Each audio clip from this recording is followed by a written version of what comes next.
সেই রঘুনাথ দাস গোস্বামী এই চিরাদধি মহোৎসবের আয়োজন করেছেন। সকলে এখানে এসেছে, কেবল নিত্যানন্দ প্রভুর পার্ষদেরাই নয়। এই সূত্রে আমরা দেখতে পাচ্ছি যে সকলেই নিত্যানন্দ প্রভুর কৃপা লাভের যোগ্য। এবং চরমে সেই অনুষ্ঠানের সময় নিত্যানন্দ প্রভু শ্রী চৈতন্য মহাপ্রভুকে ডেকে আনলেন, এবং কেউ কেউ দেখতে পেল এবং কেউ কেউ দেখতে পেল না। যে চৈতন্য মহাপ্রভু সেখানে প্রতিটি ভক্তের পাতের সামনে যাচ্ছেন, নিত্যানন্দ প্রভুর সেই পাত থেকে তাই সেই চিরাদই চৈতন্য মহাপ্রভুর মুখে দিচ্ছেন।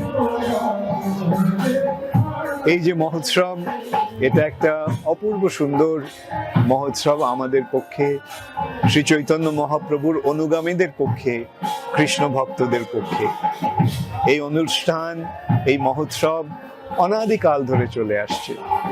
প্রতি বছর এই দিনটিতে লক্ষ লক্ষ লোকের সমাগম হয়, এবং ইসকন এখন এই চিরাদধি মহোৎসবে একটা মস্ত বড় অংশগ্রহণ করেছে।